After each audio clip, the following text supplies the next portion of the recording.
അലൈക്കും.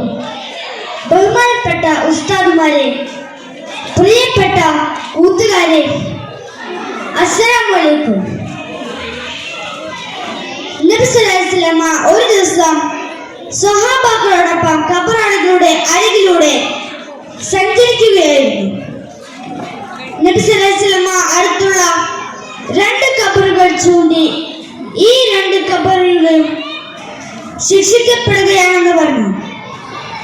സ്വഹാബാക്കൾ ചോദിച്ചു, അല്ലാഹുവിന്റെ പ്രവാചകരെ, എന്തിനാണ് ഇവർ ശിക്ഷിക്കപ്പെടുന്നത്? നബി സല്ലല്ലാഹു അലൈഹി വസല്ലമ പറഞ്ഞു, ഇതിൽ ഒരാൾ ഏഷണിക്കാരനും മറ്റൊരാൾ മൂത്രശുദ്ധി വരുത്താത്ത ആളുമായിരുന്നു. നബി സല്ലല്ലാഹു അലൈഹി വസല്ലമ സഹാബാക്കളോട് ഒരു പച്ചയായ കമ്പ് കൊണ്ടുവരാൻ ആവശ്യപ്പെട്ടു. അത് രണ്ട് കഷ്ണമായി മുറിച്ച് ഖബറിടത്തിൽ കുത്തി. ഇവരുടെ ശിക്ഷ ലഘൂകരിക്കാൻ വേണ്ടിയായിരുന്നു ഇത്. ആ പച്ചക്കമ്പുകൾ പച്ചയായി നിൽക്കുന്ന കാലത്തോളം തസ്ബീഹ് ചൊല്ലി മയ്യത്തിനെ ശിക്ഷ ലഘൂകരിക്കാൻ കാരണമായി തീരും. ശുദ്ധിയുടെ പ്രാധാന്യം എടുത്തു കാട്ടാനാണ് ഞാൻ ഈ സംഭവം പറഞ്ഞത്. നബി സല്ലല്ലാഹു അലൈഹി വസല്ലമ പറഞ്ഞു, ഈമാനിന്റെ അർദ്ധഭാഗമാണ് ശുദ്ധിത്വം. ശുദ്ധിക്ക് വളരെ സ്ഥാനം നൽകിയ മതമാണ് ഇസ്ലാം. പശ്ചാത്തപിക്കുന്നവരെയും ശുദ്ധിയുള്ളവരെയും അല്ലാഹു ഇഷ്ടപ്പെടുമെന്നാണല്ലോ വിശുദ്ധ ഖുർആൻ പ്രസ്താവിക്കുന്നത്. ഈ പ്രസ്താവനയിലൂടെ ശുദ്ധിയില്ലാത്തവനെ ഞാൻ ഏറ്റെടുക്കില്ല എന്നല്ല നബി സല്ലല്ലാഹു അലൈഹി വസല്ലമ പറഞ്ഞത്. ദന്തശുദ്ധീകരണത്തിന് ഇസ്ലാം വലിയ സ്ഥാനം നൽകി. ദന്തശുദ്ധീകരണവും വായു ശുദ്ധീകരണവും അല്ലാഹുവിന് തൃപ്തിപ്പെട്ട കാര്യമാണെന്നും നബി സല്ലല്ലാഹു അലൈഹി വസല്ലമ ഉണർത്തി.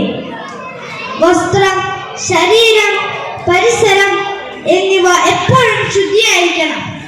അതുകൊണ്ടാണല്ലോ നബി സല്ലല്ലാഹു അലൈഹി വസല്ലമ പറഞ്ഞത്, എന്റെ സമുദായത്തിന് പ്രയാസകരമായി തീരില്ലായിരുന്നു എങ്കിൽ എല്ലാ ഗുലുവിനോടൊപ്പം ദന്തശുദ്ധി വരുത്താൻ ഞാൻ നിർബന്ധമായി കൽപ്പിക്കുമായിരുന്നു.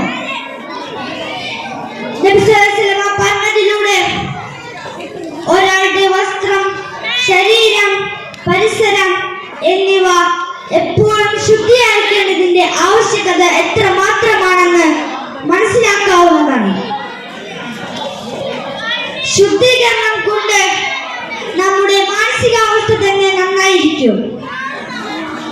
ശുദ്ധീകരണത്തിലൂടെ നമ്മുടെ വായുടെ ദുർഗന്ധം അകറ്റാൻ കഴിയും. മഹാനായ ഇമാം ശാഫിഈ റളിയല്ലാഹു അൻഹു പറഞ്ഞു, ഒരാളുടെ വസ്ത്രം നന്നായാൽ അയാളുടെ മനസ്സിന്റെ പ്രയാസം മാറി. അല്ലാഹു ഭംഗിയുള്ളവനാണ്. അവൻ ഭംഗി ഇഷ്ടപ്പെടുന്നവനാണെന്ന് നമുക്കറിയാമല്ലോ. അതുകൊണ്ടാണ് പലപ്പോഴും നമ്മുടെ വീടും പരിസരവും വൃത്തിയല്ലാതെ കിടക്കുന്നത് കൊണ്ടാണ് നമ്മുടെ ഇടയിൽ പല മഹാമാരികളും പെയ്തിറങ്ങുന്നത്.